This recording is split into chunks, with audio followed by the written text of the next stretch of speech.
You are a picture of a warrior. I'm a T on the wind. Haha, Nell reference. Tail in the wind. Chickapay? Still in the belly. Okay. So we just dated ourselves slightly there. Right? So you guys ready? Yes. Are you guys ready to rock? No, come back in 5 minutes. Still waiting in line for the bathroom. Yes. So thank you for coming out to our insane little panel. This is Gallifrey Pirate Radio. We are a video podcast that goes out almost on a weekly basis, sometimes twice a week. That's been going on for almost a year and a half now. We're getting ready to celebrate our 100th episode in about 2 months. What we do on GPR, I'm the host. I'm Davey Beauchamp. This is my normal co-host. Really? That is not a word you have used to describe me. What? Ever. What? Normal. I was like, wait, I call you co-host all the time. I know, not normal though. I'm Drew. That's Rich. That's Rich, ladies and gentlemen. Yeah. And then this is actually the producer of GPR, who handles all of our graphics and stuff like that. Yes, and also which I've almost known for 10 years now. Yep. Come June, Con Carolinas. I'll let you introduce yourself. I am Podcasting's Rich Sigfret, longtime podcaster, voice actor. Been in lots of various things. I've taken more of a behind-the-scenes role lately for a few shows and whatnot. Created a network, Outcast Multimedia, to help people who may not know the technical side of podcasting but can handle the creative side of making awesome shows. So helping them distribute that. Yeah. And so what we normally do is, depending on what's come out in the world of Who, we either review episodes, either new episodes, classic episodes. We do interviews of fans and people on the show, or that have been on the show, and news. And of course, we're coming up to the 50th anniversary of Who, and we have some really cool stuff planned. Yeah, we can't talk about some of the stuff. The one thing we can talk about ahead of time, I know, I like to tease. We are going to be doing a huge interview with Sylvester McCoy at MystiCon. We have a 1 hour time slot of just the GOH interview is going to be us interviewing him, which is going to be a lot of fun, and that's going to be in February. Which we'll also be doing some live GPR, and if we're lucky enough, we're going to knock Sylvester on the back of the head and take him to the panel. I really hope tell people it will get back to him. I know, Especially when you're recording. I know, because the thing is, I did find out his booking agent has been watching GPR and has really liked what we've been doing. So we're not really gonna blackjack you. But we figured because Not if you agree to come with us. And since we have not reviewed the Christmas episode yet this year, the Snowmen, we decided we would show part of the Snowmen, and as we're watching it, we're going to lay down some commentary, what we think about different things about the episode. I know I was quite giddy about it. I have no idea what Drew thought about it, Amy's finally dead. or what Rich thought about it. So this is going to be a lot of fun. Curious, has anyone not seen the Christmas episode? Okay. Okay, this will be a truncated version. Yeah. Spoiler alert. It's 90 minutes long. We're going to show it to you in 20. It's basically just putting it on fast forward. I accepted spoilers. I haven't actually seen anything of season 7 yet. So. Oh, Okay, so shut my mouth. you don't know about the space monkeys. The space monkeys, yes. They were so much cooler than the space herpes, though. Yes. For mice pirates. Exactly. Exactly. So if you'd go hit the lights for us, Rich, since you know how they work. That's why you keep him around. See, this would have been so much cooler if we'd had somebody over there and I just went like this and they hit the button. It would be awesome. Yeah, stretch. Hold on. And you know the worst thing about the scarf is it's made out of wool, and I'm Nope, allergic not to that button. wool. Around the other side. But I will suffer for an hour. No. Stop! There. Buttons. Okay, the bottom one on the left. Okay. Bottom one on the left. Everybody, on the count of 3, everybody make a sonic screwdriver noise. Ready? 1, 2, 3. Sonic screwdriver noise! Hit buttons. Hey, go slowly. Keep doing the sound. All right. Still making the noise. We're in. I gotta skip out. Oh, sorry, there's a ladder, just in case you guys were wondering. Don't like that. Now, Do we have sound? There's supposed to be sound. Do we have to provide sound? We might have to provide Everybody sound. sing the theme song.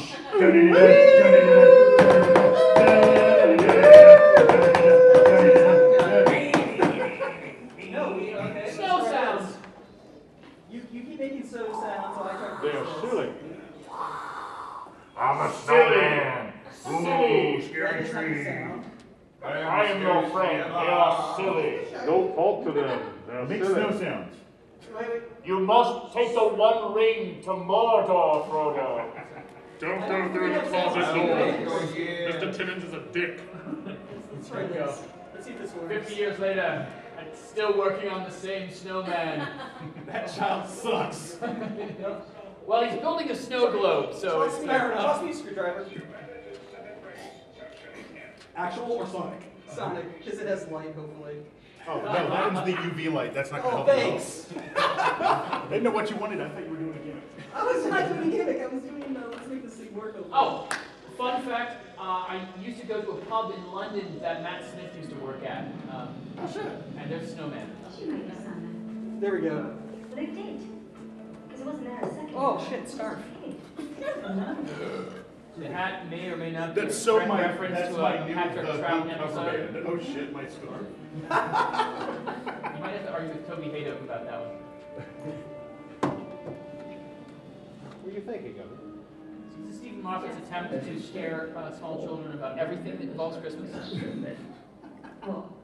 Snow they can remember. That's silly. What's wrong with silly? Nothing's That's bullshit. And this made me so happy. Yes. Yeah. I He had to change his screamed. pants. I screamed. Take notes, Rich. I want this. Yeah, no. Yeah. And then we have to have this. Right there. Yeah, we got David's face. Yeah, that's I joked about, before the episode aired, I was like, they said they're going to do a classic intro. I'm like, we're going to get the face in the Starfield. I was only joking. But I freaked out when we got the face back.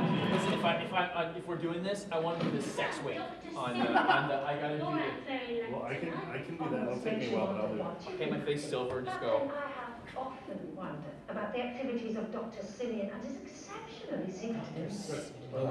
Sydney and Dr. Monkey. Dr. Zayas, Dr. Zayas. Dude, Yeah. Dr. Monkey. Why is that not a villain? Oh, shit. It is. Is it? Yeah. You realize Dr. Yeah. Doyle is almost certainly basing his fantastical tales on her own exploits, with a few choice alterations. You know Stephen Moffat made I don't fun of believe Sherlock that Holmes. magazine would have said Yeah. Multiple a times. great detective. It was a bit self-wanky. We can admit that. A woman. A woman. A suspiciously intimate companion. I resent your implication of impropriety. We are married. All that can be said for you, ain't Oh, it's not terribly suspicious. Oh yes, they're lesbians. We haven't had lesbians on Doctor Who before. Actually, the Eighth Doctor did travel with one in the comics. And talking about the Eighth Doctor audios by Big Finish are absolutely amazing.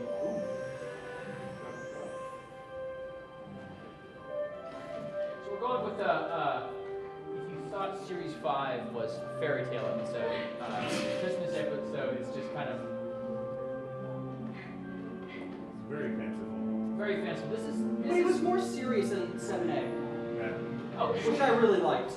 well, we're also basically following this kind of internet meme that we've got with Doctor Who and the fact that Mary Poppins is in fact a Time Lord.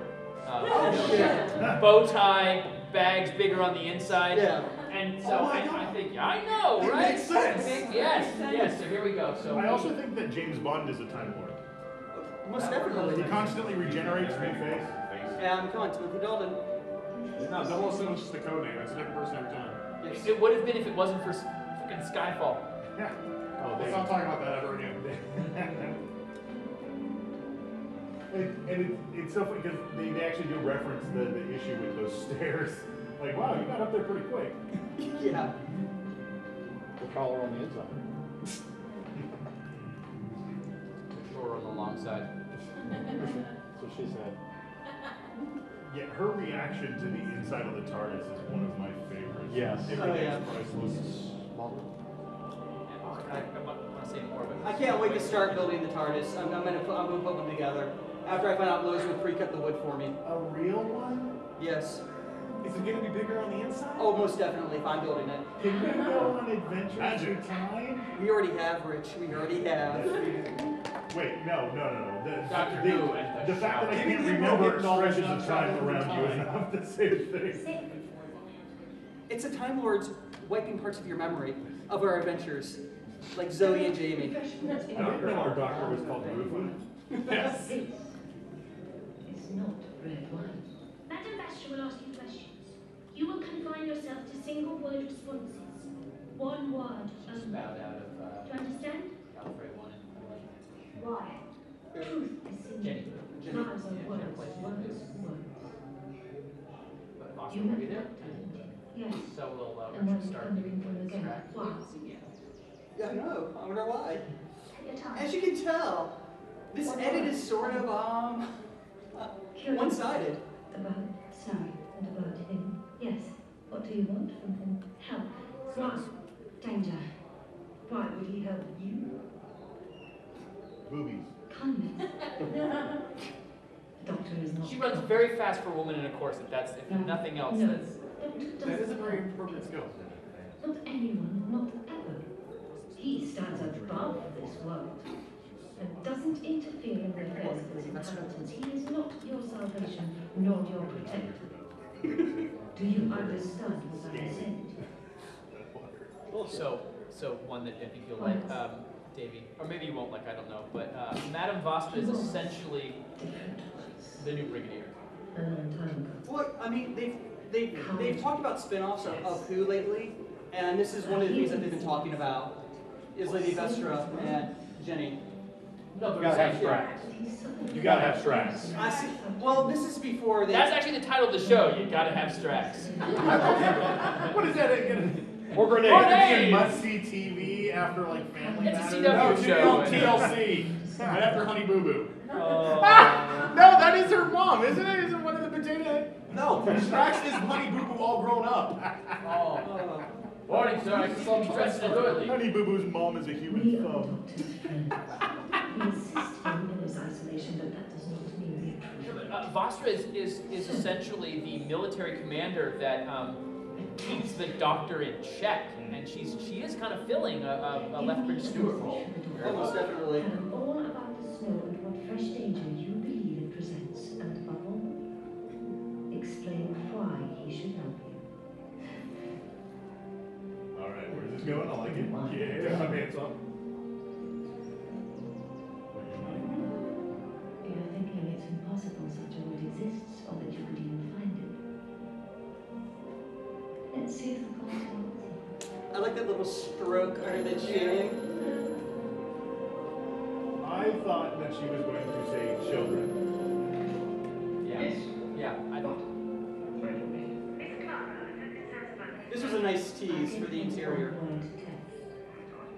What did she say? Well. Pond. I like the fact that he kept the, I like the fact that he kept the glasses. Yeah. Yes.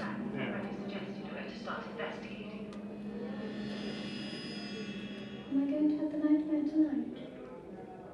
Yes. Definitely Yes. not. Because I've got the rubber sheets on and everything. You wouldn't believe Again, that's what me if I told you. Teddy bears. Have we done one with killer teddy bears yet? They had dolls. They did have dolls. They did have the killer dolls. Yeah. But that's not the same as teddy bears. Yeah, those are creepy on their own. The adipose were adorable. I love the adipose. Maybe a teddy bear that smiles and then its stomach opens and Oh, fluff comes out. What about the Celestial Toymaker? Was there a teddy bear in that one? There was, and there was All the children in the world ever having bad dreams. I've been having bad dreams. Well, you have not been a good enough child for him to worry about them. He's like Santa Claus. There's going to be Aren't you, Doctor? The children have been very naughty. Get back in now. Quickly. Iceman's brother.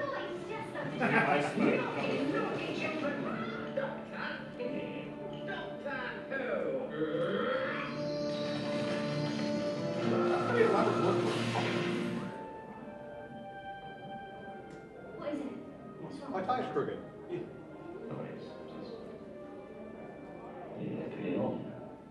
obviously gone backwards in He time. didn't even realize that he'd put on his bow tie because in all the scenes before he wasn't wearing it.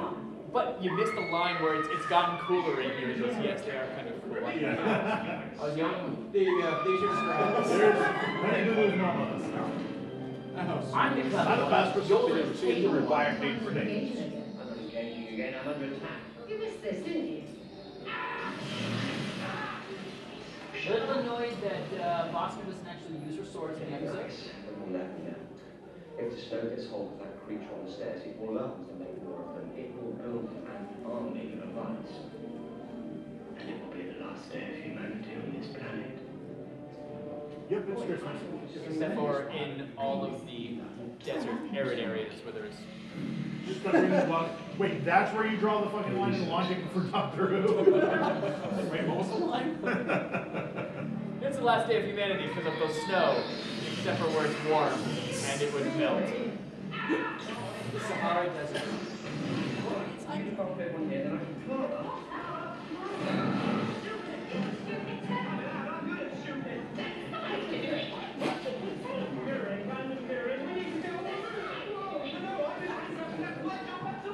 I love that. Sweet little Clara works at the Rose and Crown. Ideas about their sexual well, your information. I'm not sweet on the inside, and I'm certainly not. I loved when we got this scene. It's so classic Who. But it's also a pan that goes straight from the outside into the inside. It's not something that happens very often. No. It can travel anywhere in time, space. And it's mine. Your kids are swimming. So why are your clothes still on? Go on, say it. Most people do.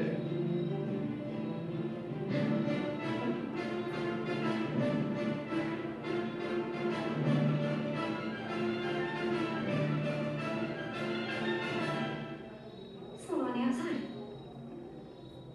Okay? That is a fast. This line brought to you by Nathan Fillion. Sticking outside the box. And in that scene, she makes mention of kitchens and souffles. Yes. And that's when he realizes. Yeah. That he's hungry. No, he doesn't realize until very end. Well, he realizes something special about her. Oh, yes.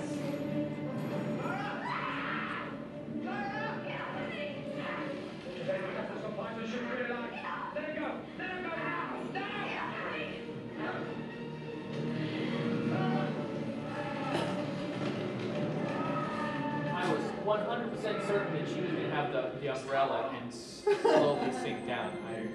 Singing. Well, and I really wanted to see the body bounce. That was just me. Well, and that was it for the new companion. Who are we going to get for another one now?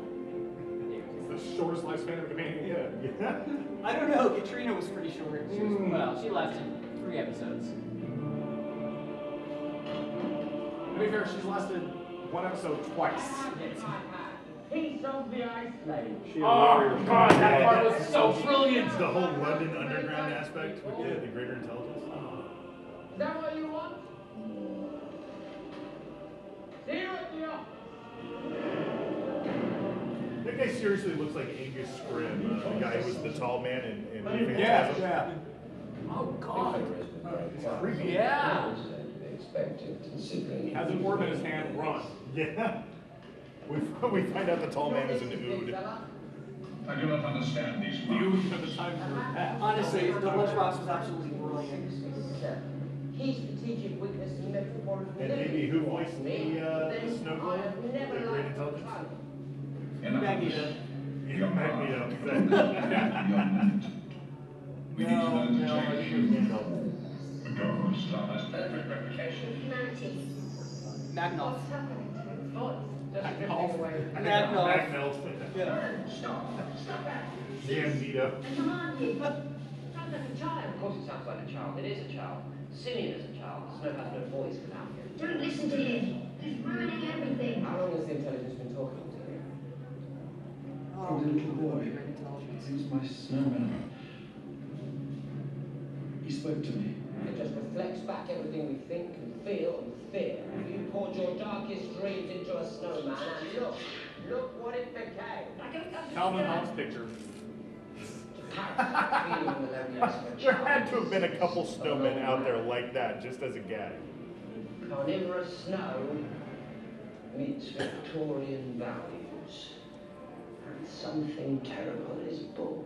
We can go on. Everything we planned.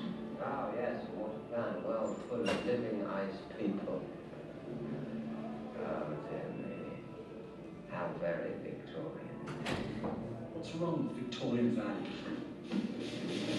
Are you sure? I've always been sure.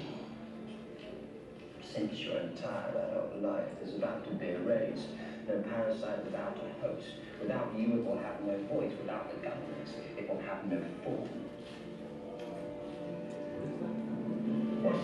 For those who haven't seen this before, I'm sure you're confused. You've got nothing left to mirror anymore. Goodbye. What did you do? Did you really think it would be so easy? Really, Frozen? How is that possible? Well, he's white now, right? You know what? You were just Dr. Simeon. You're not real. He dreamed you. How can you still exist? Now the dream outlives the dreamer and can never die. Once I was the puppet. I hold the strings. I tried so long to take on human form. By raising Simeon, you made space for me. I fill him now. The glove. Somebody's to blame.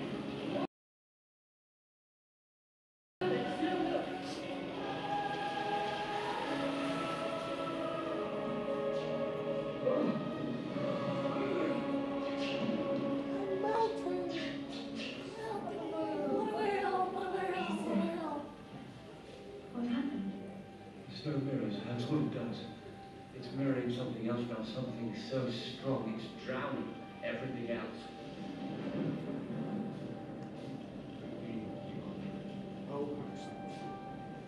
There was a critical mass of snow at the house. If something happened there.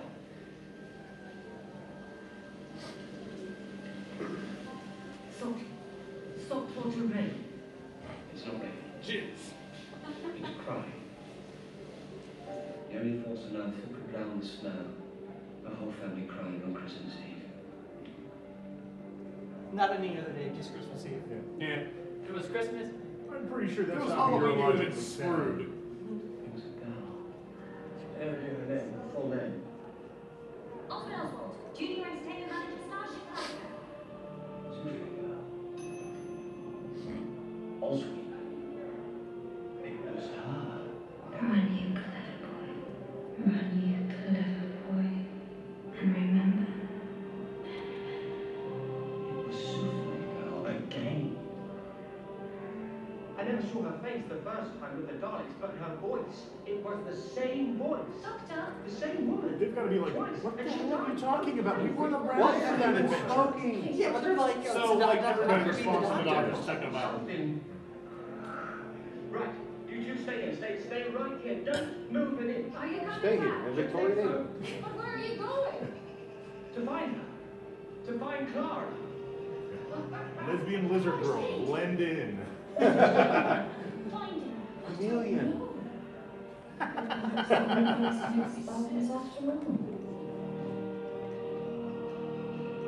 Now, wasn't her birthday also like the 50th anniversary?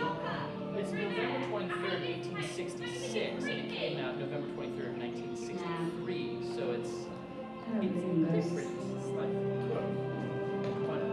$50 difference every time we see Clara. She's gonna have to go with her birthday.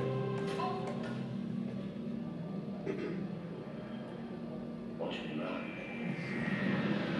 Okay, so you can get the lights. So a few times Matt Smith has actually given me shivers. Okay, no problem. It's like snowflakes. We'll wait till Rich gets some lights. And now, Shadow Puppets by David Beauchamp. Please tell me that was his arm.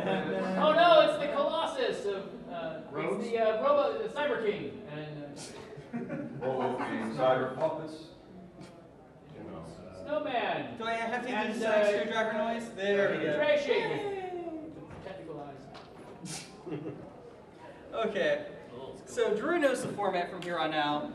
You're all gonna laugh at us. Yes. So we have no Rich. So Drew. Yes, David. What did you think about the Christmas episode? I liked it. Do you guys like it? I know some of you watched it for all of the 20 minutes that we had it on there, but I was a big fan. I certainly liked it better than last year's Christmas episode, but not as much as the Christmas the Carol 2 years before. Well, for me, this has to be my favorite of the Christmas episodes for a multitude of reasons. Sure. But yeah, I was thoroughly happy. Why? What did you like about it? Oh, what did I like about this episode? Yeah. Oh, let's see. We get the Great Intelligence. Yeah. Which okay, hands raised if you know who the Great Intelligence is. Okay, good. So, okay, now the question is, what doctor did the Great Intelligence face? No. No. It's Troughton. And what makes the London Underground thing so important on the box? The very first episode where you have the Brigadier, they face off with the Yetis in the London Underground because it is a point of strategic importance, and it kind of lines that up there. So and Trout's like, how would they know that? Yeah. He tells them in the future. So yeah, they show up in the abominable Snowmen, first episode, and then a little about a year later they come in the Web of Fear. Yes. So we get Yetis. The Yetis, this is cool. The Yetis were originally designed to be the replacements for the Daleks. And the reason being that Terry Nation, the man who created the Daleks, was charging a lot of money for the use of the Daleks. Yeah. America wanted its own Dalek TV show, all right? America was going to have a TV show based off of the Daleks, and Doctor Who was not going to be able to get it.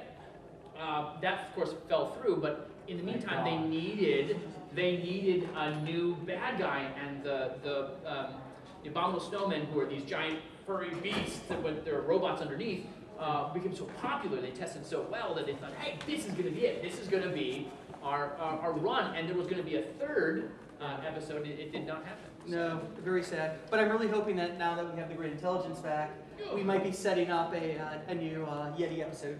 Because I really do adore the Yetis at this point. Yeah, that'd be cool. The I'd Yeti just show. like for them to get to a new supervillain.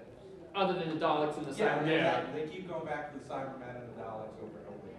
Yeah, there's been a lot where they haven't necessarily added to the mythos, like in a lateral move. It's been very, up and down, like in a family tree kind of a thing, where you're adding branches that are vertical by deepening the.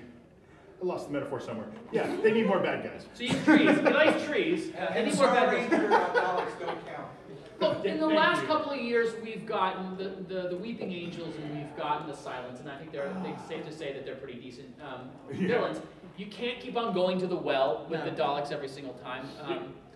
We've already, for one thing that wasn't included in this is, of course, the previews for the upcoming season 7B. And with that, we're going to be getting at least 2 new aliens. We've been shown 2 aliens that we've never seen before. I'm hoping that we'll also get some Zygons. Yeah, me too. But let's put Rich. What did you think about this episode? About the Christmas episode? A lot of the Christmas episodes, I enjoy when I first watch them, but then it always feels like it should be far more epic. Then the next time I watch it, start to see all these other things that I may have missed and whatnot, and sometimes do a little bit of research, and that's when I realized, like, oh no, this was far more epic than I realized. This one, in recent history, I think has been one of the better ones. Next to, I will say, out of the Matt Smith ones, even the Christmas Carol one, I was a little disappointed in upon first viewing, and then what the reveal of who Christmas Past was, or Christmas Future, excuse me. I was so blown away at how clever that was. I was like, I don't care if the rest of it sucked. I love that part. And then when I went and watched it back again, I was like, I was really wrong when I said I didn't care if it sucked, because it didn't. And this one, straight off the bat, I loved it, because it's one of the things with Matt Smith is that he is so damn just fanciful, whimsical, kind of a magical kind of a thing, like a fairy tale. Everything from the way everything's shot to the way the bad guys are and how he interacts with people. It's very childlike in many ways. And so with the whole friggin' TARDIS treehouse, right? I loved it. Yeah. The fact that it was killer snowmen and bad dreams and stuff like that. And it was so awesome. Like, somebody tried to make an argument that Doctor Who isn't for kids, and I'm like, no. You look at the core of everything, it is a kids show. And it is, yeah, I've got 3 kids, 9 and 11, the 9-year-old twins, and they love it. They can't wait to see every episode. Matter of fact, they judge how cool people are at school by who knows Doctor Who. And so with it being so much more magical, I think that and it being a magical Christmas episode, I gotta say, I think it was the best one in a while, and I absolutely adored it. I would add to that, I think the argument can be made that Doctor Who isn't a kid's show, it's a family show, and I think that's the point. Yes, yeah. It's not just for children. If it was just for children, chances are we probably wouldn't watch it as much. It's designed to be that show that the families got together. It came on at 5 o'clock, after tea time on Saturdays, that when the families would come and get together, and that's. I mean, I unfortunately was born an American. I never regret that more than when I start listening to people talk about, oh yeah, I've been watching Doctor Who my entire life, because I started watching Doctor Who in the late 80s on PBS, and it's just like, and my parents didn't own a television, so I only got a chance to watch it when it was on at someone else's house. Maybe I get to see like one episode of Dear Founding Fathers, thank you so much for that freedom. I'm a little pissed off about the Doctor Who thing. You mentioned go back and fix a couple times. Yeah. Okay, so America. Okay. So let me finish my list of things I loved about this episode. Okay. The new intro. Oh, God, The new interior. It's all classic Who to me, and I think with this hitting the 50th anniversary, I'm really enjoying the nods to classic Who. Oh, sure. And also, I like this episode a lot more than I've liked most of. I liked season 7A, but it got very silly. It got very just. It's like they took the seriousness out, and I felt like they brought the seriousness back into this. Wait. The tone. Oh, wait, you thought it was too serious? No, you thought this was more serious than 7A? Yeah. Really? Yes. I thought 7A was very fun, very frantic, very just. It just didn't have a very serious tone. And I guess after watching Jekyll and a bunch of other Moffat stuff, I wanted to see some more serious undertones. Like heavy, kind of like yeah. So Asylum of the Daleks and the Angel one was not heavy enough for you. Those were lighthearted romps for Davey. Of course, for Davey. It's just we need That's a Tuesday afternoon we for need Davey. we need to take like maybe get I'm not going to say it. No, sorry. say it. No, say it. no, No, say it. Say it. Dr. Who appears in Auschwitz, and then Davey becomes a little happier, right? No, I mean, look. What are you talking about? Max? They killed Hitler. Well, they didn't. Really yeah. No, Tarantino killed Hitler. Sorry. Unless killed Hitler, that did not happen. They put Hitler in a cupboard. He Nobody puts probably Hitler maybe eventually got out. I think in a sense what I'm trying to say is the 7A just felt very slapstick. It did. And his buffoon level was really high. exactly. The word that you're going for is frenetic, whereas old folks is moving within fast. Yeah, but then with this one it kind of slowed down. And I like the pace. I like the storytelling much better in this than I had in much of 7A. Wow, okay. Look, don't get me wrong, I really like the Christmas episode, but I like Strax. I think he's funny. I think they may have used Strax a little heavy-handed in this episode. Yeah, he wasn't as dumb before, right? He wasn't as dumb. He was always kind of dumb. Well, the thing is that he may he may not be of the same. He may not be the same Strax. He may not be the same Strax, just out of the same batch. And that's true. Does anyone actually care how Strax came back to life? Yeah. No. You do? Yeah. His friend brought him back. We may have a story there. We might not. But it's okay to just assume that Strax is possibly coming back in a Sarah Jane Adventures, a la the whatever the detectives are called. I don't know we have a name for them yet. What if it's just another one? Because I mean, if they all come out of a batch, they're clones, See, aren't that's they? the thing, is I assumed he was just a clone. The middle child was 6. Yeah. And I think that entire batch was bad. He's got an entire But he wing has of the copious amounts TARDIS of lactic dedicated to fluid. it. I gotta be honest, they've always been really, really dumb, except when it comes to tactical issues. Yeah, but they were. But I mean, when you first They were saw the them as Time Vartans. Warrior, They invaded Gallifrey successfully. Yeah, but not that one. Well, okay. That guy wasn't probably not a part of it. Yeah, before he was like an outcast, right? No, the Doctor punished his clone batch by turning him into a nurse. That's what he was a nurse. Yeah.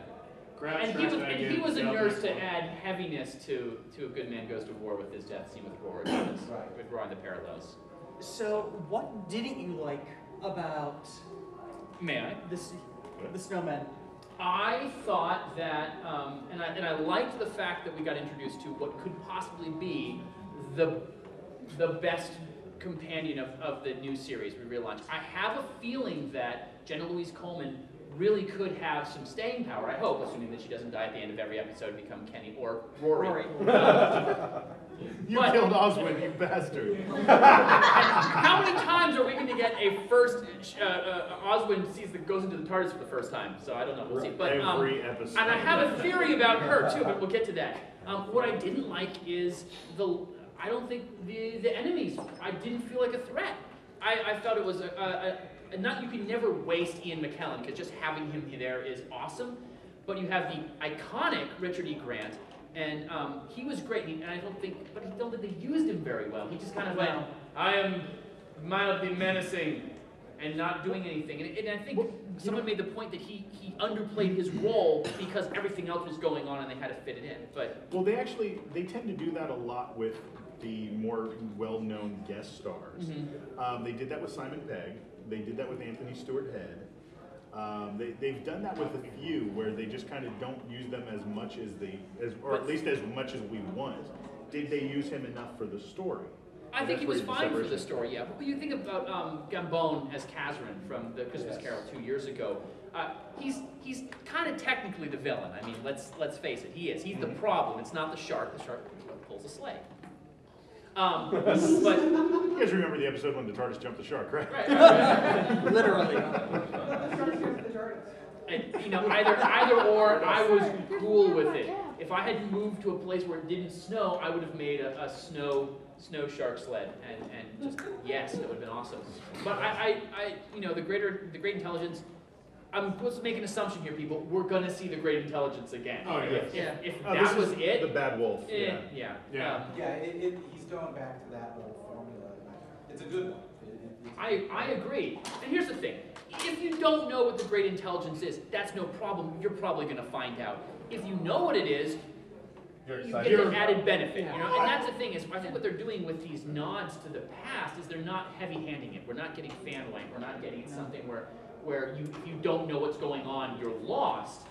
But for instance, Doctor's wife, he puts the little cubes together. If you don't know that's a nod to the war games, it's no problem. If you know it's a nod to the war games, boner. Yes. Right? So, wait, I didn't see Matthew Broderick in that episode. Yes. Would you like to play a game? The only way to win is to not play at all. Yeah, well, with what you were saying with the great intelligence, is I felt the same way. It felt like there was a lot of weight behind that. That's something that is a very important thing. I went and hit up the internet, and it gave me all this, and I was like, oh, I see what, and all this stuff. And so, to me, it really presented a lot more history that I didn't need to know. Right. Which is the way that they've been handling. Just like you said, it's the way they've been handling I think it's a a lot good of the thing. stuff. Also, it's a family show, so we can't actually see snowmen ripping people apart. Though it would have been kind of interesting to see a mildly pink snowman walking around. That would have happened if Torchwood was still alive. No, Torchwood we would have seen it ripped. Oh yeah, yeah. Torchwood would have ripped it apart, and then someone would have slept with it. Barrowman! Barrowman. Jack! It's a snowman. We figured It's there'd be still no hot. Almost jagged. The snowmen look like something that Calvin would. Well, it's true. And the beautiful thing is they've gotten these Calvin, and I think there is someone who does a perfect Watterson who has drawn this episode. That's it's just brilliant. It's on the internet. Look it up. Have you actually seen historical photographs of snowmen from the era? I thought it was very accurate. This is scary snowman. I'm just talking about Alright, so we have like 15 minutes, but I think obviously the TARDIS in the room here is what we thought about. Rich, what did was there anything you didn't like about the episode? Aside to segue into our next segment, that I felt that Jenny Louise Coleman was wearing a little bit too much, but beyond that. And honestly, the only thing I really disliked about this episode was the Sherlock Holmes scene. Not with him and Strax, but with him and the Great Intelligence dude. I hated that scene with a passion. Davey didn't like it. Fair call. Well, why is that? Why is that? I don't know, because I found it humorous. Because the thing is, it went back to the slapstick I haven't enjoyed in 7A. And it felt out of place. It's like, let's do a funny scene here that I felt did nothing for the story. And that's what bothered me about that scene. Well, that was like a 30-second thing that established the character. No. Okay, the Doctor is always the cleverest guy in the room, right? Always. That is his shtick. Even when he's not pretending to be, he's always the cleverest guy in the room. Sherlock Holmes is always the cleverest guy in the room. The Doctor attempted to be the most clever guy by being somebody else, and he failed at it. I think that's brilliant. Yeah. I think that's awesome. He attempted. The Doctor should be able to be Sherlock Holmes. He's not Sherlock Holmes in space, obviously, but he should be. And because Sherlock Holmes is a sociopath, and the Doctor is actually beneficial. The only thing is they're both clever. Well, no, I think the Doctor's kind of a sociopath as well. The Baker Sherlock Holmes was far more. Was definitely from Tales of Wing Chun, where he's pretty much playing Sherlock there. It was a much better usage of him playing Sherlock than Smith was in this one. I was fine. I didn't love it. I didn't hate it. So do you want to talk about JLC? I would like to talk about JLC. Because every theory I had for JLC, thrown away now. They all fail. Every theory. Possibly Susan, Ramona, another regeneration. They're all gone and out the door. Yeah, well, it's okay. You know my theories. My theories are always correct. So. Well, I mean, all because he makes them after he finds out the truth. Key to time or something, at this point. I would be actually disappointed if Moffat went back and made it a character from our past that unless he did it in such a way that we actually new folks could come into it. That being said, I think she's a Jagaroth from the City of Death. Watch your language. There's children present. I don't care. The kid's got a gun. I'll say anything. For those of you who are not familiar with the City of Death, Douglas Adams and David Fisher. Douglas Adams written episode, pretty fantastic. Wait, is it David Fisher? It may very well be David Fisher. I might get that wrong. It's Douglas Adams, David Fisher, and it's essentially it's one of the funnier Tom Baker episodes. It's a really brilliant. Julian Glover from James Bond is the villain. He pulls off his mask and he's this giant green spaghetti-headed monster. But the point of it is, the Jagaroth visits the Earth before life is started and his ship blows up. That causes the spark that creates life on our planet, but it also splinters the Jagaroth throughout time. So there's 12 Jagaroths throughout time who are all conscious of each other, like having a cell phone connection from Series 1. And that's what I'm going with. So the Jagaroths, is that before or after the Arachnos? Exactly. Or is it Earth 2? No, the Arachnos were the actual formation. Exactly. So yeah. So do you have any theories about who JLC is? Yeah. JLC? Jenna Louise Coleman is the actress who plays. Oh, yeah. all right. Sorry, we're being really bad about this. First off, my theories are she will either be my my next ex-wife or my next restraining order. No, you know, the thing is, I'm glad that it's not, as of right now, a previous character, because Moffat is taken a lot of flack for bringing back the Daleks and the Cybermen and stuff like that. He goes back to a lot of the old characters to expand the mythos and stuff and kind of make things connect and have some continuity. But he catches a lot of flack for that. So I think that she is a standalone character. I think she's going to be a mystery to him, much like Amy Pond was. There was a lot of mysteries that some of them I think you have to kind of connect yourself, and some things that just flat out weren't answered. And I think that with her, that's going to be one of the things that brings him out of wanting to travel all alone. Is here is somebody who is as clever as him, if not a little bit more, because she doesn't have as much of an overblown ego or burned out on saving the universe today much, and the Doctor without the PTSD. And I think that's going to make him want to keep her around as long as possible, because right now, yes, she has died again. That's going to completely frustrate him, because he's got to figure out what's going on. Because there's the aspect of, hey, is she another Time Lord? Which is possible. In which case, yeah, it might be that she's. I don't know. That wouldn't fit. Hey, if you were a Time Lord, wouldn't you want to end up constantly looking like that? I'm just saying. So you had something, sir? I did. I forgot my question. We're doing our job now. Yeah. Though, I mean, honestly, right now I have no idea who she is, and I'm curious about how soon we're going to see her in 7B. I wonder if we're going to see her in that next episode, or if we're going to get one episode where he's trying to find her, and then he finds her at the end of the episode. Oh, that's kind of where my money is.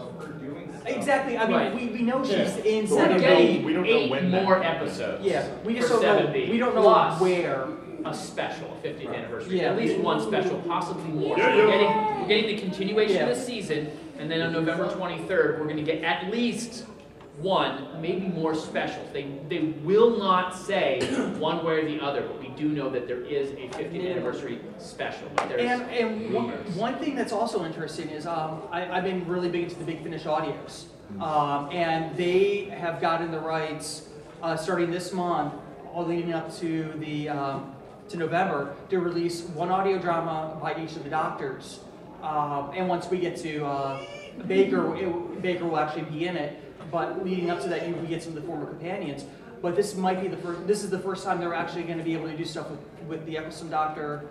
The doesn't mean Eccleston. Doesn't mean Eccleston. Right. Eccleston will never have anything to do with Yeah, Doctor. because they don't have They're the just rights gonna to take do dialogue anything from Gone from in 9, 60 10, seconds, 11. 28 days, But and switch they it. are doing a 9, 10, and 11 audio, something audio. Theoretically, they could get 5 Doctors.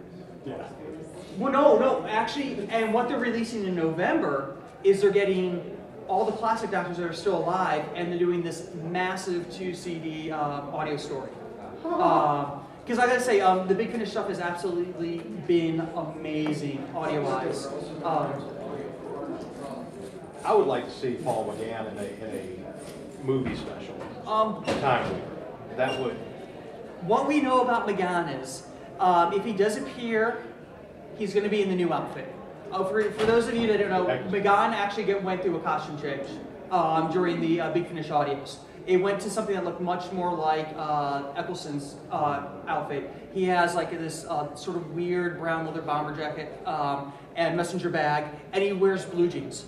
Right. And that's what I want. I want to see that. Yeah. It's casual hoop. Yeah, and basically he also has short hair and stuff now as well. And like he has said that if he does appear, he would love to appear. It's going to be in the new outfit and not the Victorian garb. So I'm really looking forward to the 50th. I mean, and I love the fact that all the toys and games that are coming out right now are all coming out in the 50th anniversary packaging. Does anybody else want to see a regeneration scene between Eric Roberts and John Sims? No, it's the old man. It's the old man. It's the old man. No, that then regenerated into John Sims. What's that? Not even to see him regenerate. You want want- everyone to see Eric Roberts played the master. What are you talking about? He was the best of the best. Actually, you know what the interesting thing is on that movie, he was the only Doctor Who fan. I can believe it. Yeah, he was the only fan of Doctor Who at the time. I mean, McGon knew about it and stuff. McGon Watched had it. never There's no watched scenery Doctor Who left when from he all was this cast. chewing on it. Yeah. And neither had Matt Smith. Matt Smith had never Yeah. watched Doctor Who until they cast him. And he fell in love with the second Doctor, Troughton. So I know he must have had a ball with the Red Intelligence, you know, because I mean, No, those were some the of best the. scene was David Tennant meeting Sarah Jane for the first time. Oh. And the total fanboy moment was. Oh, tears. You're I'm alive. current, I was in tears. You're current in the X. Yeah. Yeah, that was awesome. I love it. No, Toby Woodhouse. Which does everybody know that there's a canine series? Yes. Yeah. I seriously had no idea. I didn't know until like 2 weeks ago. Okay. Yeah, when Sci-Fi was doing it, they're Okay. like, "Hey, we're doing a marathon." I'm like, "Of what now?" Okay, the K9 series came out about 3, maybe 4 years ago in Australia, and that's the reason why we lost K9 on the Sarah Jane show, was because of the rights, our own separately. And you know, finally we're getting it here in the States. Britain finally just got it not too long ago, and it actually did so well. They're actually currently working on the second season of the K9 show. Really? Yeah. What? Really? Yeah. What? Yeah. Yeah. And honestly, I hate to say it, I had a lot of fun with it. He flies. Yeah, it was a fun show. You gotta understand. That's all he does is fly. But I mean, again, it's filling. Wait, It ended up filling that role of what Sarah Jane Adventures were. It was the kids show. Yeah. You know, Doctor Who was the family show. Torchwood was the adult show. And I really felt like that K9. I mean, for what it was a fun show. It was a kids show. It was a live action cartoon with K9. Please tell me at some point in time Jim Belushi makes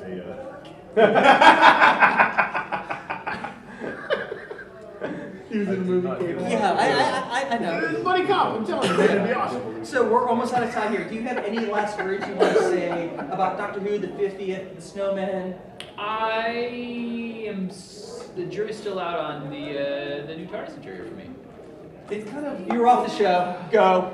Yep. How can you not love it? It is my classic. second favorite interior. But I feel like it's kind of like iPod-esque. It's very... Well, No, Stretch, it's my favorite interior next to Idris. Go ahead. Yeah, thank you. Thank you. I do like it. I'm just not. I want to see them interact with it. I find the TARDIS interior to be a star of the show. One of the things I like about Matt Smith is I like the knobs. I like all the stuff that they're actually doing with it. I'm almost afraid that it's too much like the old one, and I know that's a horrible thing, especially for a classic Who fan to say. But I like the fact that they're actually working to do that, and it seems a little too clean for me. So I just want to see what it looks like. No, I won't go that far. I won't go that far So with it. I can assume you're looking forward to the episode Journey to the Center of the TARDIS. The only Doctor Who fan fiction I've ever even started working on was one where it explored the interior of the TARDIS. So yes, I'm very interested in seeing someone actually do that. So Journey to the Center of the TARDIS, I'm quite excited about that. Do you have any final words about Snowmen, the 50th, anything? I'm really looking forward to it because Moffat has shown that he is a fan of the classic stuff, and so to see him integrate some of the classic stuff, like me, I'm much more of a fan of current Who. Mainly because when I was a kid, I caught an episode on PBS and I was like, oh, I can see the zipper, and that guy bumped into a cavern wall that shook. As well as the fact that the library that I used to go to had a couple Doctor Who storybooks, and they had two of them. One was Colin Baker and the other one was Tom Baker, and I was very confused why the same character looked different, so I never gave it a shot until Rose came out. And then I fell in love with the series. So for me to be able to see some of those things blended in seamlessly, so you either get it or if you don't, and if you don't get it, still okay, because you understand the context that it fits in, then I can go out and research and find out how deep it goes. I'm super stoked for it. And, TARDIS Wiki. Yeah, and or you, I just call you. Yeah. But I think that the 50th anniversary, I'm hoping that it's multiple Doctors, because I think that's something that we haven't had yet, and to see, you know, Matt Smith interact with Tennant or Eccleston, and he probably won't be there, or McGann, or even some of the older folks. I can't wait to see it, because I think that it'll be such a fun kind of thing. Well, I'll finish this off with my little thing. Okay. Just to finish up with my last thing, because we got to pack this all up. From what I know, they have contacted every living doctor and every living companion to try to come back in some capacity. Now, whether those people actually are able to do it, or if they say yes, if they say no. No one's saying no. No, yeah. I mean, the thing is that's all we've really heard. They can't fit all of them in there, otherwise the entire episode is everybody saying hello, hello, hello, hello, credits. It'll be the 5 doctors. Yeah, no. Still tuned in. Oh yeah. Fair enough. So let's wait for the camera. This is GPR signing off, guys, from what Illogicon. Yeah.